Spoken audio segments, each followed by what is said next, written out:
Have you ever tried to watch a show online only to get that frustrating message, not available in your country? Or maybe you've wondered how some people seem to browse the web completely anonymously. Well, today, we're pulling back the curtain on the tool that makes all of that possible, the proxy server. So, here's the game plan. We're going to start with what a proxy actually is, the internet's middleman. Then we'll talk about your digital address, your IP.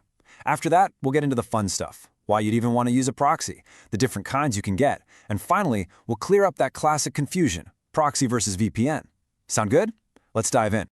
All right, first up, the internet's middleman. We're going right back to basics here to understand what a proxy really does. So, let me ask you this. How do people manage to hide their real IP address? Or get onto websites that are supposed to be blocked at their office or even in their entire country?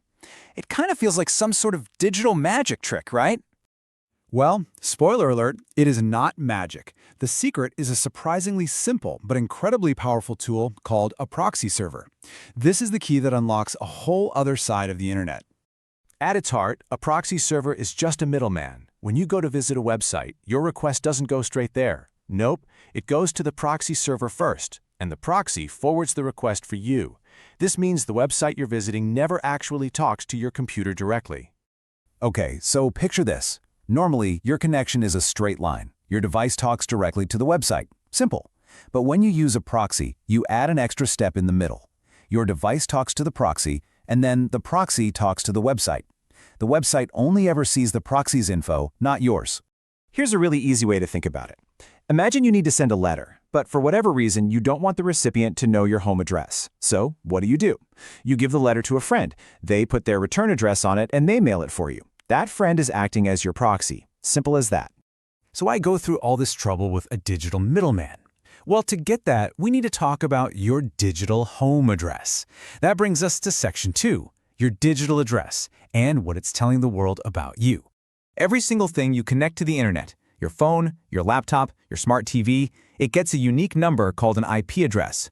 You can think of it as the specific street address for your internet connection. Now, here's why that's a big deal. Your IP address isn't just a random string of numbers, it's not anonymous at all.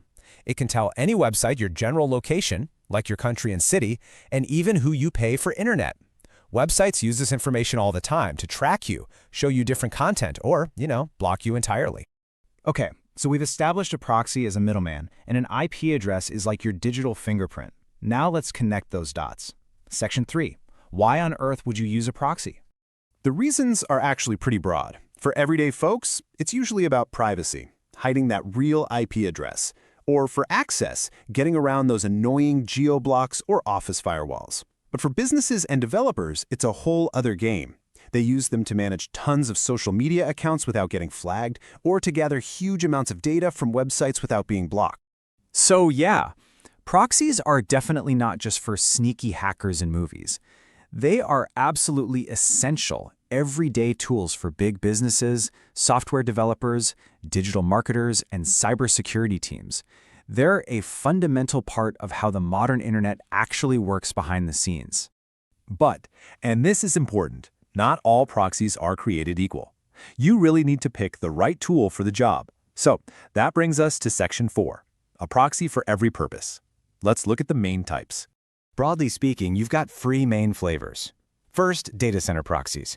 These are fast, they're cheap, but they come from servers, so they're pretty easy for websites to spot.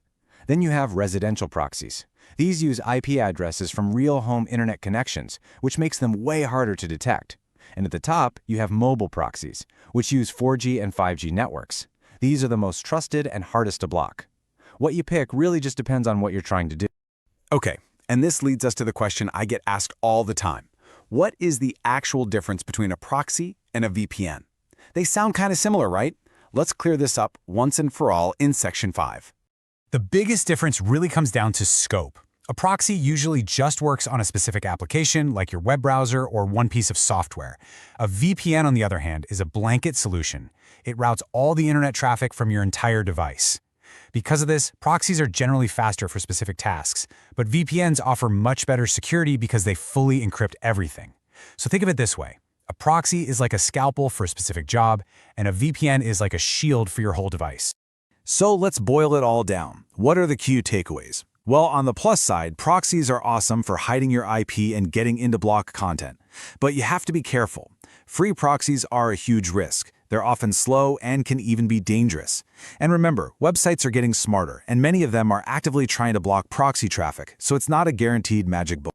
If you're just starting out, here's some quick advice. Number one, and I can't say this enough, avoid free proxies. Just don't do it. A cheap data center proxy is a great, safe way to start learning the ropes. And just remember, a proxy is a tool. It's not magic. You need to understand what it can do and what it can't before you start using it. And that leaves us with one final thought. As our digital world becomes more and more tracked, more centralized, and more controlled, do you think tools like proxies will stop being a niche thing for experts and become an essential tool for literally everyone who wants to have a little more control online? Something to think about. Thanks for joining me.